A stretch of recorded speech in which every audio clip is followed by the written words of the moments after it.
አንተ ውስጥ ያለው የወደፊት ማለት አበድኩ በቃ አላበድክም እኮ ነው የምልህ። እና ምን ፈልገህ መጣህ? የመጣሁት ቆንጆ ዳስ ላደረከኝ ላረምህና እንድታስተካክል የመጣሁት። አሁን ያሳለፍከው ታሪክ አንድ ባንድ ትነግረኛለህ። ጓደኛ ብቻ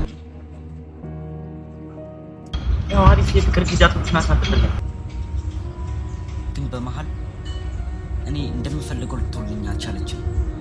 እኔ በጣም መዝናናትና ፈታ ማለት ስለምፈልግ፣ እሷ ግን በጣም ቁም ነገረኛ ናት። በዚህ ምክንያት ከእሷ ጋር ልቀጥል አልቻልኩም። ስለዚህ ተለያየን። የሆነ ሰው ማመክሮ በምናም እሱን ተውና ቀጥል። ቆይ ምን አድርግ ነው የምትለው?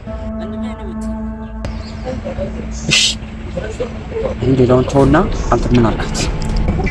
አብረን እንድንሆን ለመንኳት። ወንድና አንተ አትፈልግም። እሷ ካንተ ጋር መሆን አትፈልግም። ለጥቅሟ ስትለኝ ቀረበች። አንድ መፍትሄ ብቻ አልስማ። አንድ ቀን ልኳን ነገር አባራት። በቃ ይሄ ነው አንድና አንድ ያለ መፍትሄ። በቃ ያኔ ሰላምን ታገኛለህ አንተ ማለት ነው። እና ሰላምን አገኘህ? ከሷ ጋር ከተለያየን በኋላ ከሷ ጋር የኛው ስለነበርን ነፃነትን አግኝቻለሁ። ግን እሱ ከሆነ ጊዜ በኋላ የሸሸ መጣ አይደል? ፋል ኢንጂነር ነች። ጃገር ትንሽ ጊዜ ነበር ቀር እኔ እንደ መደበሪያ ነበር ሲጠቀመኝ ነበር።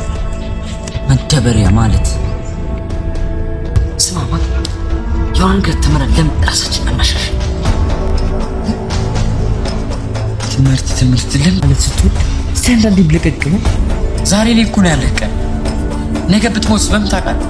ከዛ ዛሬ ቀን ዘና ፈታ ብለህ ነው እንጂ ማሳለፍ ንግግም አትበል። እኔ ሲምጣት ደነገጥ ወደ ጨነቀ ልትቆጫ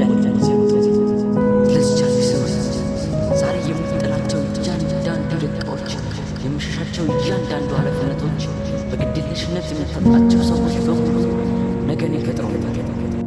ለዚህ ቻል ነቃ፣ ተመለስ፣ አስታውስ።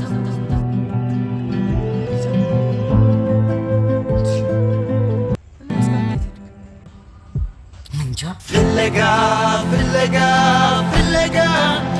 አይቺ ተስፋ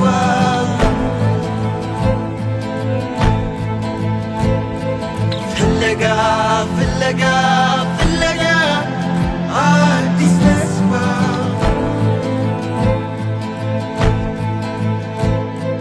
ፍለጋ